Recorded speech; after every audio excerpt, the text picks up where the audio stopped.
ça d'accord. Bon. Bon, bonjour, shalom, il y a dans... Je peux commencer? Oui. Ouais. Shalom et bonjour, dans Orot HaKodesh, il y a toute une partie dans le premier volume qui s'appelle Or HaRazim, la lumière des secrets. Vous savez bien qu'il y a dans la Torah toute une partie qui est une partie ésotérique, qui est destinée à certains élus, qui n'appartient pas à tout le monde, et qui pourtant est de plus en plus étudiée de nos jours. Il y a aujourd'hui un intérêt accru pour ces connaissances secrètes. L'étude de la Kabbale préoccupe beaucoup de monde. C'est très souvent fait de manière extrêmement superficielle. Il y a beaucoup de charlatanisme qui est lié à cela. Mais il y a également une proportion importante d'authenticité. Et c'est de cela dont le Rav Kook va nous parler. Vous savez que selon le Zohar, plus les générations avancent, plus les secrets de la Torah se révèlent. Et que les générations, contrairement à ce que l'on enseigne dans la partie ouverte de la Torah, dans le Niglé, les générations ne sont pas en Yeridat Adorot, en chute des générations, mais au contraire en Aliyat Adorot. Il y a une ascension intrinsèque des générations qui est liée à la grandeur des Neshamot, des âmes qui arrivent dans ce monde.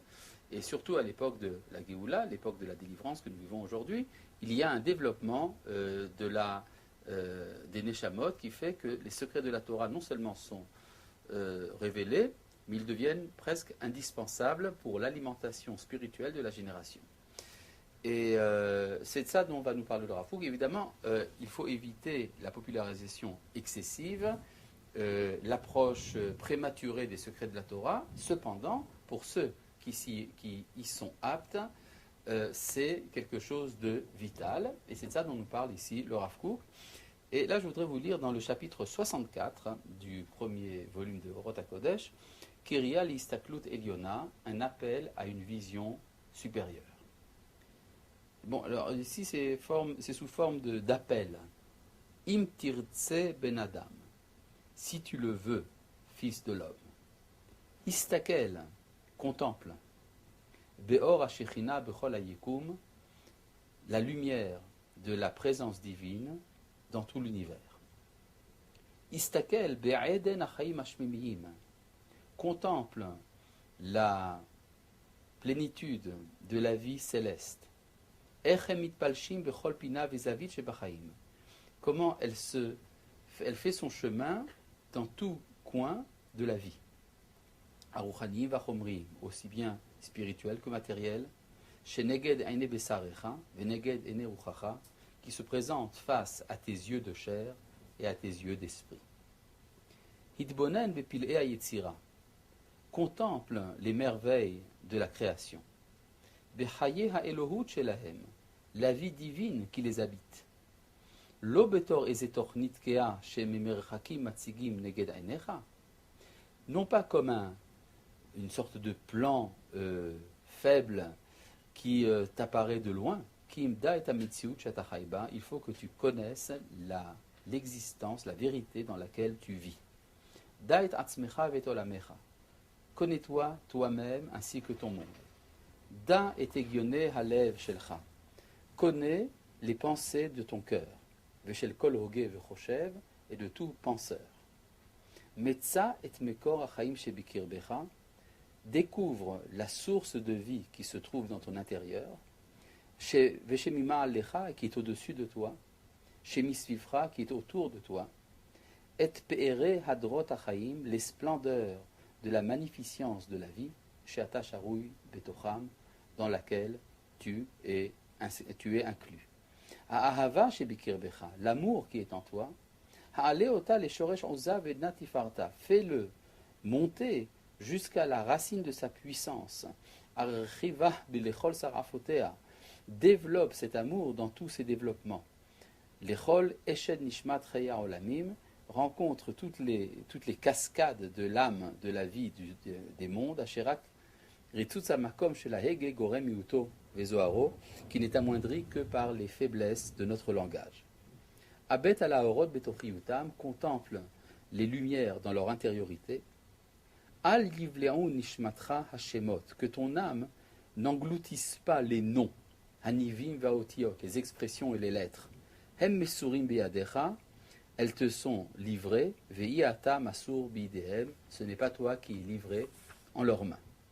Allez, les mains là, allez, monte vers le haut, monte, ki koach az lecha, car tu as une grande puissance. Yesh lecha kanfe ruach, tu possèdes des ailes d'esprit.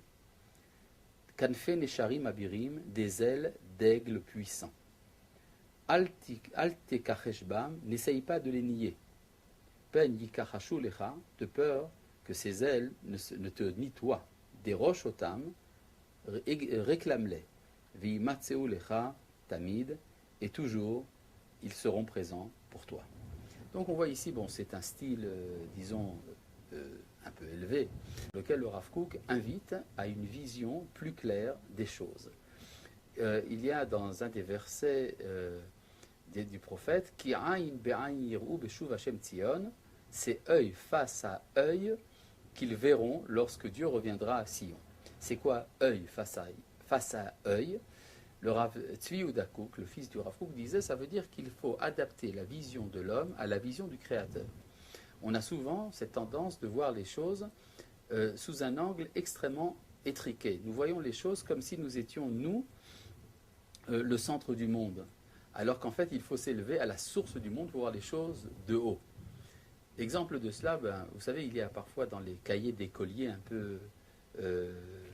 peu distraits, ils écrivent « Je m'appelle tel et j'habite dans telle adresse, dans tel pays, dans tel continent, dans telle planète du système solaire, dans la galaxie, dans l'univers. » En fait, c'est tout à fait faux, cette vision des choses, parce que ça prend comme point de départ l'individu. En vérité, nous vivons dans l'univers. Où cela dans l'univers? Eh bien, dans la galaxie. Où dans la galaxie? Eh bien, dans le système solaire, ou dans le système solaire, sur Terre, dans tel continent, dans tel pays, dans telle adresse, et je m'appelle un tel. C'est-à-dire que nous sommes appelés à une vision globalisante qui essaye de voir les choses à leur origine. Ce qu'on appelle la pensée du commencement, le réchit de la Torah, et c'est de cela dont parlent les secrets de la Torah, auxquels le Rav Kook nous invite de participer. Alors bon, il y a évidemment, c'est pas fait pour tout le monde, et il y a ici quelques instructions données par le Rav Kook pour savoir si on appartient effectivement à ce type de connaissance ou pas. Et là, je vous lis dans le chapitre Samechet 68 du même livre, Am Miyuchadim Lerazim, ceux qui sont aptes au secret. Alors, quelques petites phrases. Mishe margish be'atzmo achare kama vechama nisyonot. Celui qui ressent en lui-même, après de nombreux essais, chez Nafsho Bekirbo, Mityashevet Bimnuchata, que son âme ne trouve son repos, Rak Be'esek Razé Torah, que lorsqu'il étudie les secrets de la Torah, Yeda Neemana, alors il doit savoir en certitude qu'il est Chach Notzar, que c'est pour cela qu'il a été créé.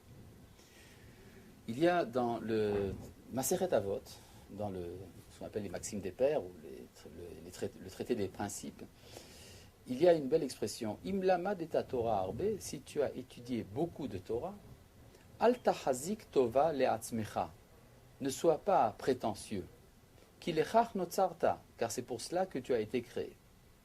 Bon, si on prend cette phrase telle qu'elle, elle pose problème. Si j'ai été créé pour étudier la Torah, mais tous les hommes ont été créés pour étudier la Torah, alors pourquoi si moi j'ai étudié beaucoup de Torah, je n'en tirerai pas une certaine fierté? La réponse est qu'il faut bien lire cette Mishnah. Cette Mishnah nous dit Imlama de ta Torah harbe. Si tu as étudié beaucoup la Torah, si tu as étudié un peu la Torah, comme tout le monde, tu n'as fait que ton devoir. Mais si tu as étudié beaucoup de Torah, alors il y a ici quelque chose de particulier. Ça témoigne du fait que toi, tu as été créé pour en étudier beaucoup et non pas les autres. Donc il n'y a pas de quoi s'enorgueillir. Si tu as été créé pour étudier beaucoup de Torah, eh bien c'est que c'est ton rôle. De même qu'il ne trouve pas la paix de son âme sans les secrets de la Torah, eh bien cela démontre qu'il a été créé pour cela. Ve'al yevahalu kol miniot shebaolam, il ne doit pas être effrayé par tous les empêchements du monde.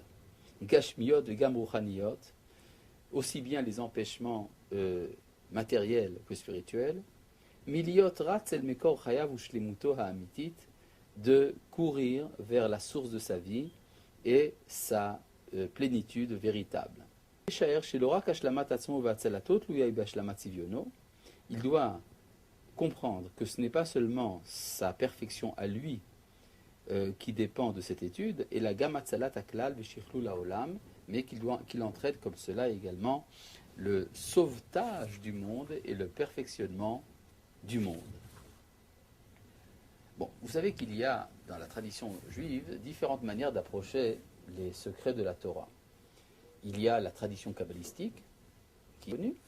Il y a cependant d'autres approches, telles que celle par exemple de Maïmonide. Maïmonide n'était pas un kabbaliste, il était un grand maître du judaïsme, versé dans la philosophie, et il avait son approche à lui de ce qu'on appelle les secrets de la Torah. Alors, qu'est-ce qu'un kabbaliste comme le Rav Kook peut penser de cette approche-là? Là, nous avons également quelques remarques très importantes dans le chapitre 73, Aïn Gimel, qui porte le beau nom de Or Harazim, la lumière des secrets, et la philosophie divine, c'est-à-dire la théologie. Et là, nous allons voir, de manière surprenante, justement, la louange de Maïmonide. Non pas que le Rav Kook cesse d'être kabbaliste, mais il dit que la grandeur de Maïmonide est qu'il n'avait pas besoin de la Kabbale.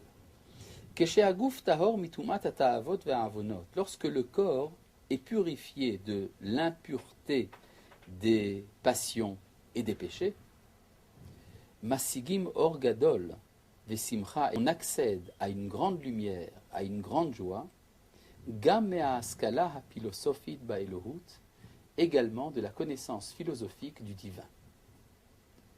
Aval, kedei le'at'im ta'am simchat kodesh la yerudim, mais pour amener la joie de la sainteté à ceux qui sont bas, mukhrachim la'alot la mida eliona, l'imidat aliyah shel razé Torah. On a besoin de monter jusqu'à l'ascension des secrets de la Torah, amefareshet kassimla et haor Elohi, qui exprime de manière ouverte la lumière divine, umitor tif'at tif'arta tasig ne'ara gam hanefesh hamegushemet, et de cette lumière peut s'illuminer également l'âme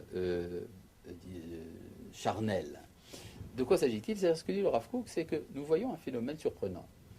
Il y a une attirance de la masse, du populaire, pour les secrets de la Torah.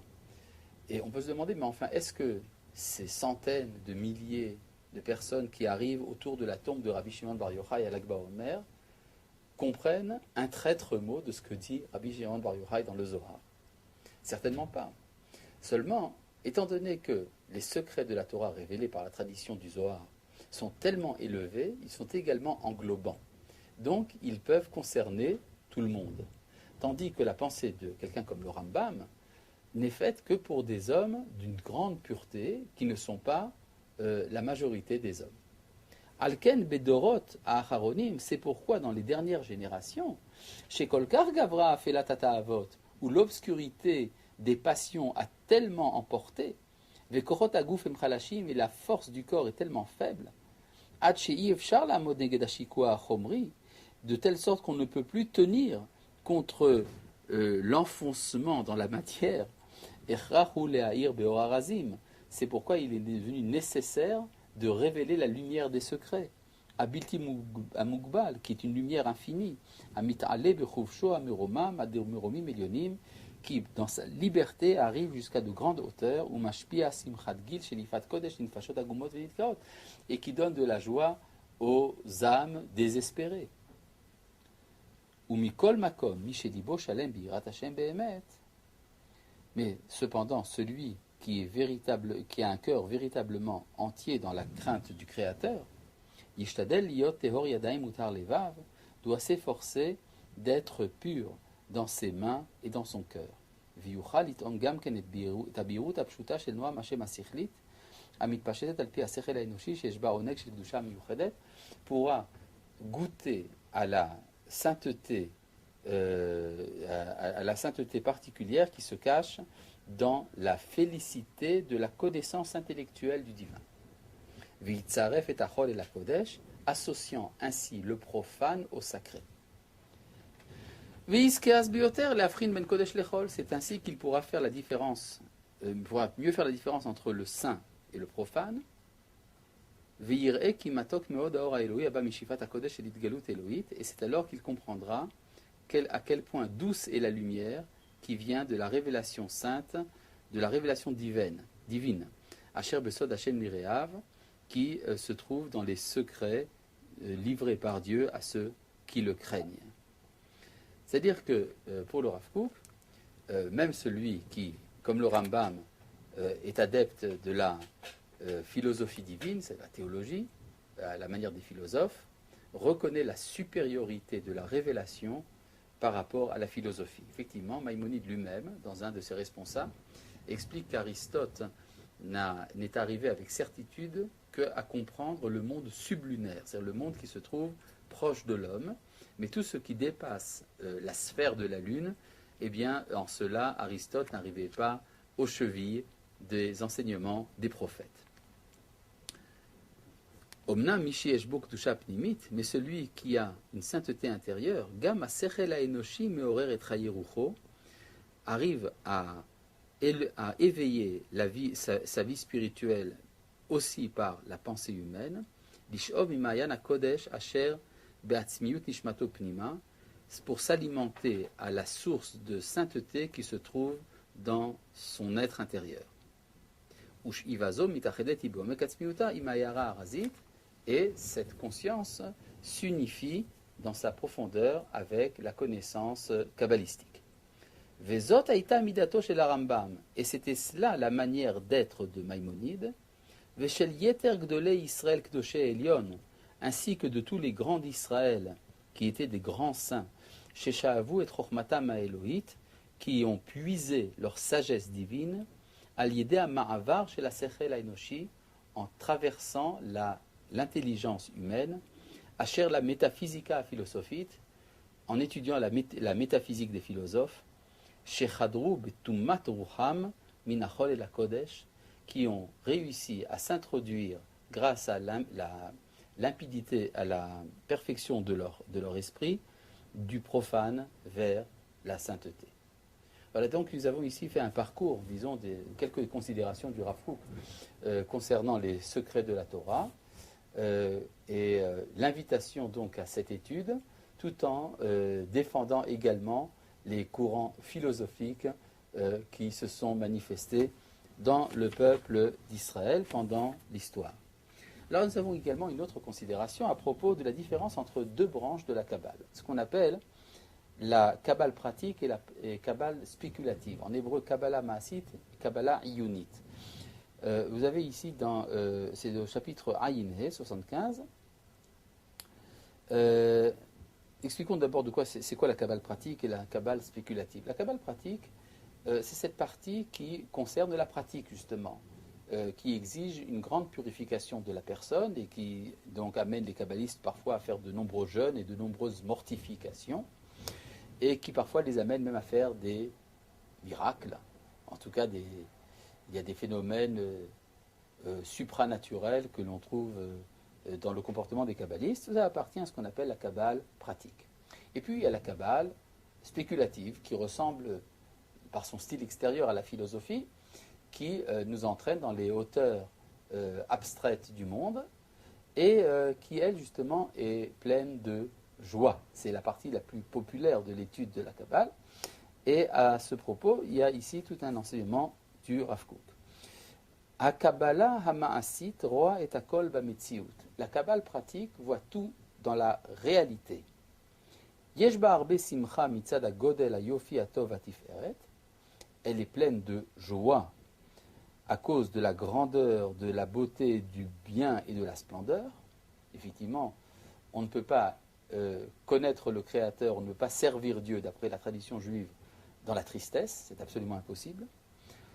Omnam yeshba gam ken arbe atzvut, mais il y a également beaucoup de tristesse, untiyot sigoufiot, et une tendance à la mortification, mitzadara, à cause du mal, azohama, la souillure, veatum'a, et l'impureté, sheha adam elupafba, qui enveloppe l'homme, ve'avonotav, à cause de ses péchés, ve'avonot avotav, et les péchés de ses ancêtres. Avonot haolam vechete haolamot, les péchés du monde et les péchés des mondes, bintiat retzonam amugbal, à cause de leur volonté restreinte. C'est-à-dire que les kabbalistes pratiques sont occupés à ce qu'on appelle le tikkun, la réparation. Atziyur liitnasse, ou levatel et kol hara v'achisron, lo yuchal leshanot et hametziut. Alken imelea koved rosh. Le désir de s'élever au point d'annuler tout le mal et tous les manques qu'il y a dans le monde ne peuvent pas changer pleinement la réalité. C'est pourquoi cette partie-là de la Kabbale est pleine de sérieux. Melea bekoved rosh. Par contre, à Kabbalah ha'iyunit, la Kabbale spéculative, hi ha'idéalite, est celle qui est idéale. Shebeyoter nidba'ara b'chasidut ha'chadasha, qui a été beaucoup plus expliquée dans le nouveau chassidisme. Alors, de quoi parle le Rav Kook? On dit le nouveau chassidisme, il entend par là le chassidisme. C'est-à-dire du temps du Rav Kook, le chassidisme était un courant relativement nouveau dans le monde, et il était à différencier de ce qu'on appelle les chassidim rénants du Moyen-Âge.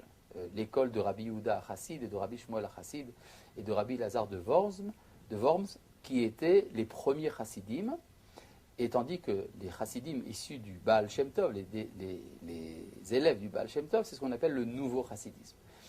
Or, le nouveau chassidisme emploie la terminologie de la Kabbale en supprimant les tendances mortifiantes. Il y a l'enseignement, l'invitation à la joie en permanence chez les chassidim. Chez la Dorot Asmuchim, des générations proches de nous, Im evaeret et akol beofen tziyuri. Elle explique tout de manière imaginale. Hatov ou amuchlat, le bien c'est cela l'absolu. Haomed, le permanent. Ve'ara eno ki'im dimioni. Et le mal n'est qu'imaginaire. Imken yesh beverur adat ve'agbarat haruach. Donc il suffit de rendre limpide la connaissance et d'augmenter l'esprit, enfin de renforcer l'esprit. Le'aper hakol le'atov, cela suffit pour tout transformer en bien. Ve'en makom la'itzvonot, il n'y a pas de place à la tristesse. C'est-à-dire, c'est le changement de vision des choses qui fait que le monde objectivement passe du pessimisme à l'optimisme. Rak simcha veromimut neshama. Il n'y a que la joie et l'élévation de l'âme, tsarich lemalé et akol, qui doit remplir tout. C'est-à-dire qu'il y a, pour reprendre l'expression du roi David dans le livre de Tehilim, Sourmera va à setov, éloigne-toi du mal et fais le bien. On pourrait dire que le motto de la Kabbale pratique, c'est éloigne-toi du mal. Il faut réparer le mal. Il y a une conscience de l'accumulation du mal dans le monde qui entraîne une vision extrêmement sérieuse de la vie humaine. Par contre, il y a le Hasetov qui correspond à la Kabbale spéculative et chassidique qui fait qu'on voit tout du point de vue de la Neshama. Alors, du point de vue de la Neshama, il suffit simplement de regarder les choses autrement pour que tout ce qui paraissait pessimiste soit optimiste et rempli de joie. Voilà, c'est quelques considérations du Rav Kook à propos de la Kabbale. Vous êtes invité évidemment à lire tous les chapitres, c'est ce que nous ne ferons pas dans notre étude.